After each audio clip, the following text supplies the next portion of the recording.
G'day, welcome to Mark and Sam After Work.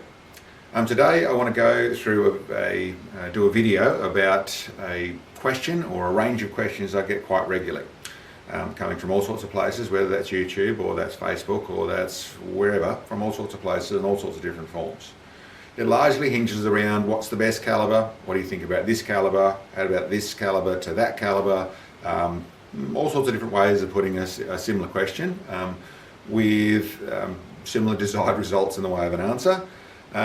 But yeah, listen, I want to qualify it in as thoroughly as I can to try and help answer that in a more general sense. In front of me I've got some of the rounds that we actually shoot here in our rifles, and the different things that I use and own, and really just as something to look at while I'm having this conversation. But what I would like to go through, there's a few different levels of what is the best round or the best rifle or the best caliber to choose. To start off with, my honest opinion is there isn't one. There isn't a best caliber. There are all sorts of calibers that work very well. Some have some issues, some don't have issues, but largely they're much more personal things. They're much more personal bits and pieces. So what you can get to start off with, what rifles come in, what you're trying to build, whether it's a custom rifle you're trying to build, and then a specific job you want to do with it, or it's you want to go and buy your first or your next, or it's for hunting and you want to buy a rifle off the shelf to do that. Those things can vary very much. What the cost is can really change something. One caliber versus another caliber, generally not going to be a huge amount of difference, but if you've got $500 or $1,000 difference in the rifle you can get versus your features you can get, then the caliber is not that important so much versus the other side of things. The expense of the ammunition, whether you're going to hand load or not hand load, whether you can get that powder, that brass, those bullets. There's no point getting the best one that suits you, absolutely, but the brass is nearly impossible to get, or the loaded rounds that you want to buy factory, they don't do performance stuff. You know, there's all sorts of instances I can raise. There's the likes of the 25 caliber, which is like the 2506 and some other 25 calibers, which would be a great little round, but there is almost none in the way of, I think there is some, but there's almost none in the way of ELR bullets or very high BC bullets for that caliber. So for a short range hunting rifle, short to medium range hunting rifle, awesome sort of choice in the way of caliber. For being able to do long range target shooting, they're not so good because of the caliber choice. I'm not trying to pick on the 25 cal, more trying to point out the fact that it's actually not answerable by talking about the round itself. It's answerable by looking at all those different things. One place in the world is different to another place in the world. One place in the state can be different to another place in the state, depending on where all that stuff you can get, what the rifle that you're trying to buy, what features it can take, even to the level of the rifle might be great, but it's not supported in the aftermarket world so much. So the likes of scope bases, the likes of magazines, the likes of bottom metals, the likes of triggers and things, you can't upgrade, so that becomes its own little negative depending on what you're trying to do. So that's in the general conversation about calibers that I would say, or rounds, I would say it is very much specific to your area and do the research down that. If you're going to ask someone about what is the best round for a particular thing, and I've mentioned this before, but to say I want to go hunting and I want to go hunting at X distance, what should I use for that? Listen, it's not the way to ask the question. There's a lot more information. Hunting at 500 yards in open plain area is on smaller, from varmints to smaller game, is a very different question from hunting in a wooded area with larger game or smaller game or whatever it is. Once you're starting to try and deal with brush, you can use a 223, nice small little round, a 223 or a 17 Hornet for shots at quite long ranges on small animals, which is quite irrelevant the moment you go into any sort of wood or scrub when you might have to deal with branch or brush or a twig in its road. You start to use a heavier, different choices, lots of different things. All I'm trying to say there is the specifics of your area is very relevant, and if you ever were to really trying to do that, to talk to the people that hunt in your area that do a similar thing is the smartest choice. Generally, people have been doing it for years, have figured it out. And in most cases, you can go to the likes of your gun shop. They're the type of people that are going to be able to say, listen, this is what the guys get to do this is what they find. And that's also where you'll probably find some of your advice on the reasons they do it. You know, whether the ammo is easier to get or hard to get. And there's obviously forums and all sorts of things, but keep in mind, keep it specific and you'll find out more. The next bit of it, and the more relevant thing that I'm talking about right now, is actually people talking about the new rounds. What about this? What about the new 6.5 PRC, or the new 300 PRC, or the new 223, or the Valkyrie, or all the different choices, which has been happening for a long time. We've got the 6.5 Creedmoor. It's not that long ago it was a new round.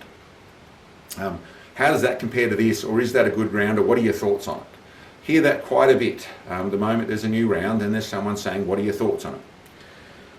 My thoughts are always as follows, and that is, until it's actually hit the road properly, until it's done some time and been tested, then I don't know. Almost always these rounds will have a good philosophy for what they are. They will be smart, designed around a particular set of circumstances. A little bit of them, a little bit too much of them are designed around sales. Both ammunition manufacturers and to a degree some rifle manufacturers want to have a reason to get you to buy a new rifle. You've already got all their good stuff, so they want you to buy something more. So they want to create more sales.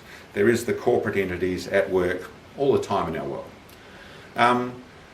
Ignoring that fact, that's a negative in my mind, but ignoring that fact doesn't mean the round isn't going to be a good round. And we'll always have some very good statistics about it. The trick of that is what seems good doesn't always end up good. The simple way you can, I suppose I'll go step by step through that. There's the likes of I suppose there's decisions people make out of, a classic I would talk about would be the 300 Norma Magnum.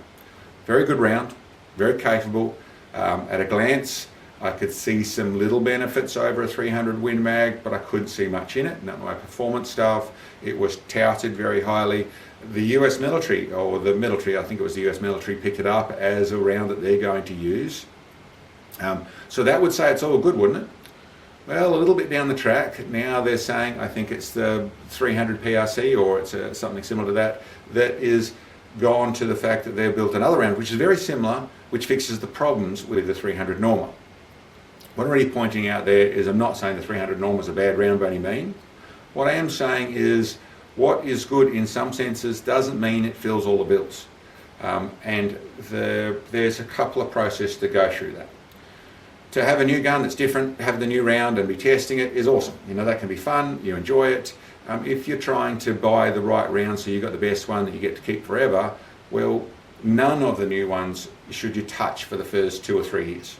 Because until it's done 2 or 3 years, you don't know what its reputation is. The world doesn't know what it's going to do. We don't know yet. It's going to go through lots of testing, and what seemed good doesn't always end up good by the time it runs in different actions and different rifles and different setups, and the actual overall of how much the manufacturers start to build brass or bullets or loaded ammunition, all that sort of stuff is down the track. That's coming. And the 6.5 Creedmoor is a classic case of that. But it's something that started new. I certainly one of the people that stood away from it.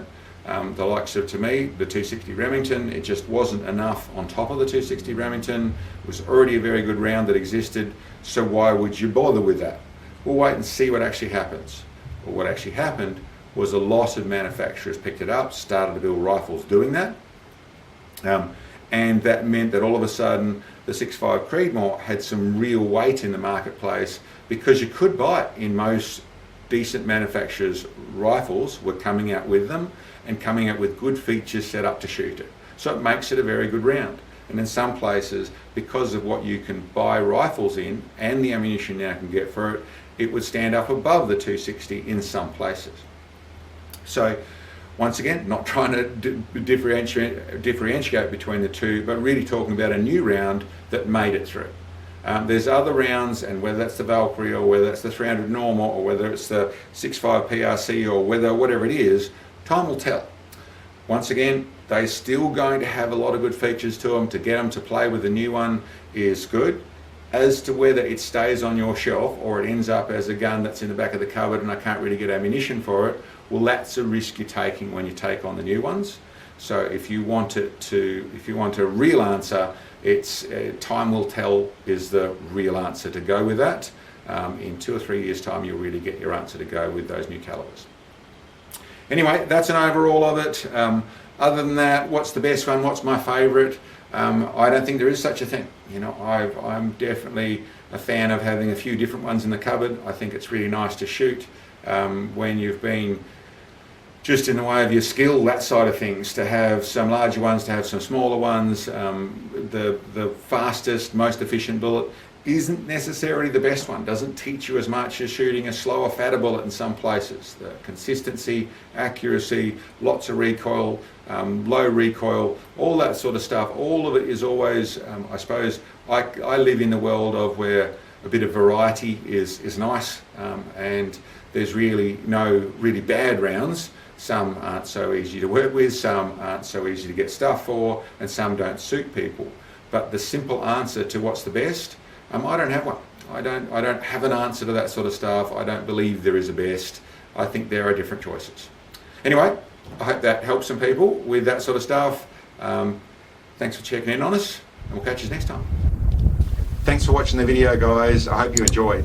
Down below here, we've got a link to our web store where we have some of the specialised long-range shooting products that we actually produce. Check them out. And for those of you who can, it'd be great to get some help. In our store we have support bits, and when you purchase those, the money goes direct to our channel and helps us bring these videos to you. Thanks, guys. See you next time.